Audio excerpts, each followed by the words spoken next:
otvoriti problemska pitanja nesigurnih radnih uvjeta s kojima se susreće sve više mladih i to ne samo u polju umjetnosti i kulture, već i puno šire. S obzirom da sam odlučila preispitati zašto se umjetnički rad koji ima kao rad kojeg ljudi rade iz ljubavi, a ne za novac, odlučila sam selekcijom radova istaknuti umjetnike i umjetnice koji djeluju u našem lokalnom kontekstu i sve te radove objedinjuje i povezuje taj zajednički nazivnik, prekarni radni uvjeti u polju umjetnosti i kulture, ali svaki rad specifično adresira određeni problem u polju umjetnosti. Ideja za izložbu proizašla je iz suradnje sa 3 mlade kulturne radnice, Moranom Radočaj, Klarom Berdajs i Dorom Slakoper, i koncept njihovog rada je baziran na tome da se prikaže nevidljivi segmenti njihovog djelovanja u polju umjetnosti i kulture, ali isto tako da i pokaže tu nužnost međusobnog umrežavanja i na neki način ovisnost u polju umjetnosti i kulture, znači da jedni ovisimo o drugima za dobivanje raznih angažmana i isto tako da se nekako zajedničkim snagama mogu čudesa napraviti u tom polju.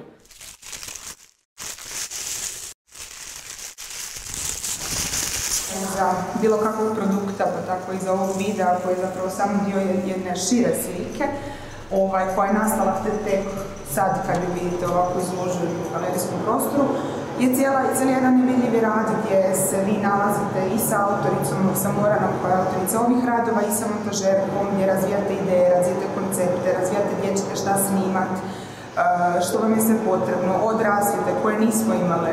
snimale smo na mjestima gdje nije bilo struje pa smo palili agregate.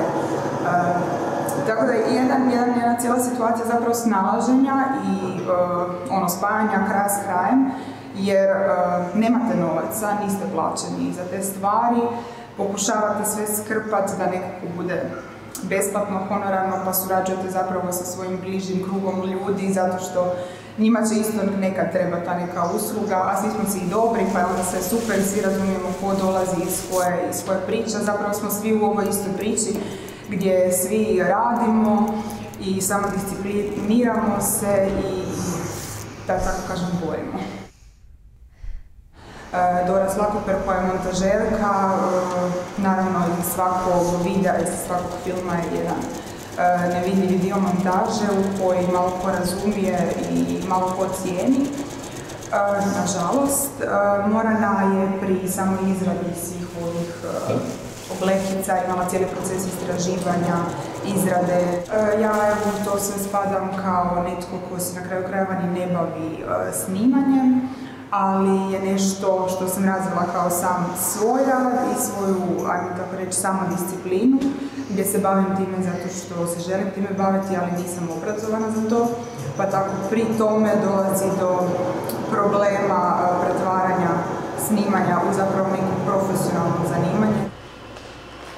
Drugi rad zastupljen na izložbi je rad umjetnika Vanje Babića. I Vanja Babić je u svom radu istaknuo tu nužnost rada u nekom drugom polju kako bi sam sebi mogao financirati nastavak bavljenja umjetničkim radom. To jest, on je za vrijeme studija morao raditi svakakve poslove i odlučio je od svakog tog posla odvajati 5% iznosa kojeg je spremao za nastavak bavljenja umjetničkim radom. Umjetnik Marko Vojnić-Đin u svom radu tematizira toksičnu kompetitivnost koja nastaje zbog uopće tih uvjeta vrednovanja umjetničkog djela kroz razne nagrade i to što su umjetnici prisiljeni konstantno izlagati i producirati nove radove koji se na kraju skladište u nekim neadekvatnim prostorima i njegov rad je svojevrsni krik koji održava njegov stav prema takvom sustavu u kojem se od umjetnika očekuje da konstantno radi, a jednostavno uvjeti mu ne dozvoljavaju da bude miran i neopterećen što se tiče financijske stabilnosti. Umjetnica Tara Ivanišević preispituje tanku granicu između privatnog i poslovnog što se tiče i prostora, ali i vremena. Ona u svojem radu također preispituje nedostatak prostora za umjetnički rad i na vrlo jedan sarkastičan i ironičan način upućuje kritiku, s obzirom da je napravila 2 video rada u razmaku od 2 godine, nepune 2 godine, u kojem se sama zapravo postavlja pitanje što se uopće promijenilo u njenom životu i u njenom radu unutar 2 godine. Na otvorenju izložbe izveden je performans Arbeit koji je nastao u sklopu istoimenog projekta iza kojeg stoje Šimon Stankov, Una Štalcar-Furač i Jespi Tomičić, a temeljni cilj tog projekta je razviti mit o nerijetko romantiziranom radu u kazalištu.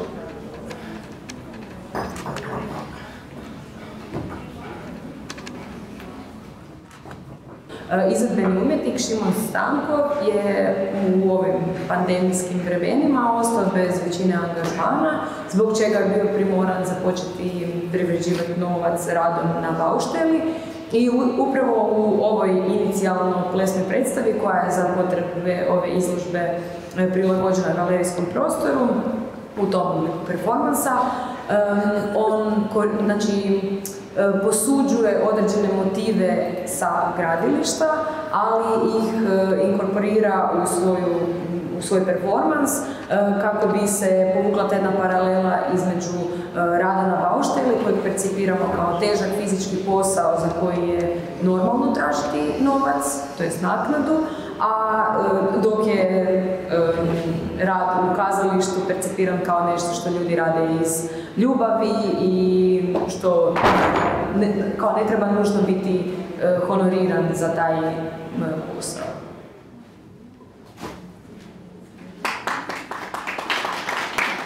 Umjetnica Mija Maraković u svom radu